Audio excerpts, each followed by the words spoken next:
माऊलीजी नमस्कार. प्रथमतः तुमचं अभिनंदन.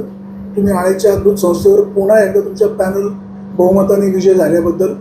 तुम्ही निवडून आलात. दुर्दैवाने 3 ठिकाणी अपयश आलं.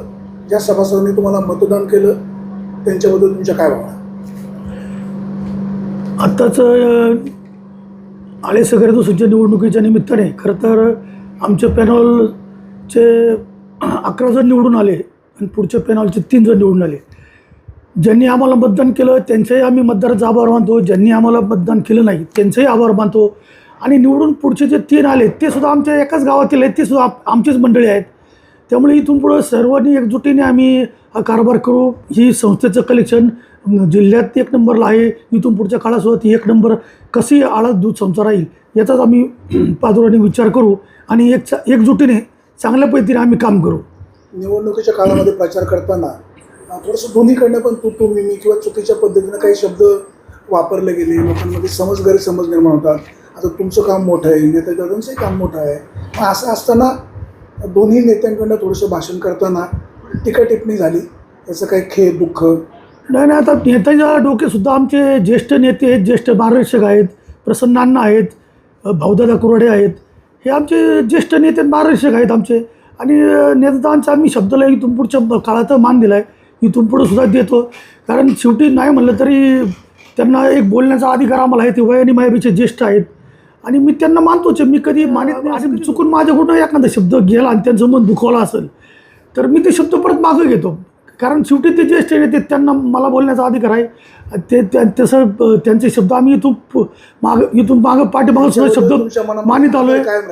आता त्या विषयीचं निवडणुकीच्या अगोदर सुद्धा त्यांचा शब्द मी एक मानलाच. त्यांना माहिती येतो कोणता शब्द मानला. त्यामुळे मी त्यांचे शब्द मानितच आलो की तू पुढे त्यांच्या शब्दाला मान दिलंच जाईल. भविष्यकाळामध्ये सगळ्यांना सोबत घेऊन संस्थेचा विकास करणार. हा, भविष्यकाळात सुद्धा नेतांचं मार्गदर्शन घेणार. त्यांचे प्रसन्नांना प्रीतम शेटकाळे असतील, परत भाऊदादा कुराडे या सर्वांचं मार्गदर्शन घेऊनच संस्था कशी विकास होईल संस्था या दृष्टीने प्रयत्न करणार. ज्या सभासदांनी तुम्हाला मतदान केलं त्यांच्याबद्दल आभार कुठल्या शब्दात मानाल, काय सांगाल? नाही, ज्या सभासदांनी माझ्यावर भरपूर विश्वास ठेवला आहे. कारण त्यांनी इथून पाठिंबाचा कारभार माझा बघितलेला आहे आणि त्यामुळे त्यांनी मागच्या कारभाराचा आदर्श डोळ्यासमोर ठेवूनच 15 वर्षाचा ठेवूनच त्यांनी खरं तर मला मतदान केलं. आणि मला आमच्या पॅनल जे निवडून दिलं त्याला कारण ते इथून पाठिंबाच्या काळात झालेला विकास आणि हा विश्वास याच्यामुळेच आम्हाला त्यांनी निवडून दिलं.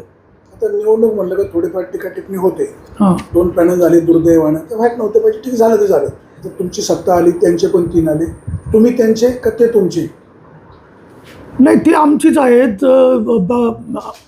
ते निवडून आले ते आमचीच आहेत. आम्ही एकाच गावातील आहोत आणि त्यांना घेऊन बघा मी ह्या संस्थेचा विकास कशा पद्धतीने नंबर 1चा करतो. आणि नेत्याचा डोके आम्ही ज्ञानराज इंग्लिश मीडियममध्ये एकाच संस्थेमध्ये काम करतो गेली 20 वर्ष. ज्ञानराज इंग्लिश मीडियम ते अध्यक्ष आहेत, मी उपाध्यक्ष आहेत, आमचे दिलीप बाप्पा सचिव आहेत.